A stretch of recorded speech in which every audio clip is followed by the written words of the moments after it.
Hello. I didn't see you there.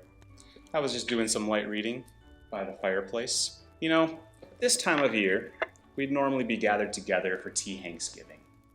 We'd be at my house, maybe eating some You've Got Kale chips, having a piece of bread from the Roller Express, or grabbing a treat from the Catch Me If You Candy bowl.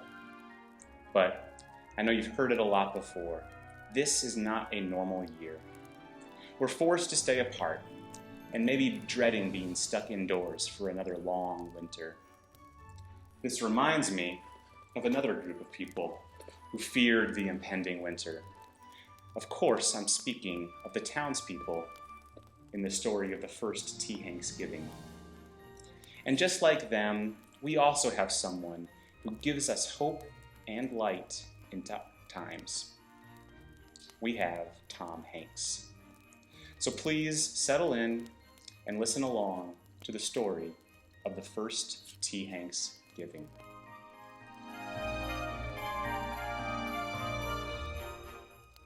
The air was crisp as the year turned to November. It was colder and darker than anyone could remember. The townsfolk were worried as the trees all turned brown. It was time, they all said, to close up the town. They boarded up windows and locked all the stores, knowing for months they'd all be stuck indoors. Fathers comforted children, and mothers fought back tears, expecting the worst winter in more than 20 years. A pall had been cast over the entire place, except for one man with a smile on his face. "How can you smile?" the people would howl. "Now turn that grin right into a scowl." The man just kept smiling and kept his mystique and waited for calm, so it was his turn to speak. "Winter is coming, yes, and dark will set in, but there's still a light," he said with a grin. "There's someone among us who fills us with hope, whose spirit and goodness allows us to cope with the cold of winter and those bad darkness cranks. Of course I'm speaking of the one great Tom Hanks." "Tom Hanks?" they questioned. "From Man with One Red Shoe? He's an actor," they shouted. "What could he possibly do? We're cold and it's dark. We're in dreadful condition. We need more than the hitman from Road to Perdition." So the man cleared his throat and said, "Now listen here. When I'm through speaking, it will all be clear. By the end of this day, you will all be calm, and you'll see that there's more to this actor named Tom. From Apollo 13 and saving Ryan in battle, from angels and demons to Sleepless in Seattle, from The Circle and Sully and You've Got Mail, he always delivers again and again without fail. He made a big splash and he's been cast away, and he never fails to make it a beautiful day."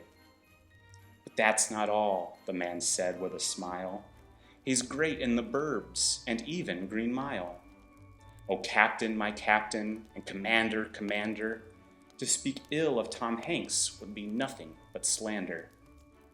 And let's never forget the great Forrest Gump, who ran, fished, played ping pong, and got shot in the rump. He's managed the wonders and helped save Mr. Banks. So how can you question such love for Tom Hanks?" The people stood silent, realizing their gaffe. Tom Hanks could bring joy, comfort, and even a laugh. "Tom Hanks," they said, "he hardly seems real. How could one man have such massive appeal?" So they cheered and watched movies and were happy and merry. With Tom Hanks in their lives, winter no longer seemed scary. But before the night ended, an idea was had. What if each year we celebrate America's dad? That was it. And so they agreed to make this a holiday formally decreed. Now each fall thereafter they'd make a promise to celebrate their fondness for the world's favorite Thomas. But who was the man who brought this good news? He seemed to have vanished without any clues. But then a young boy who lived in this town spotted some figure lying on the ground. And on the floor, lying cheerfully there, a toy had been placed with utmost care. The boy picked it up and brought it close to his face, and then hugged it tightly in a loving embrace. It was a figurine the man must have had handy, a miniature cowboy on whose boot was written Andy. And thus the good people could now go on living. And that ends the tale of the first T. Hanksgiving. Thank you all, and a very happy and bright T. Hanksgiving to each and every one of you.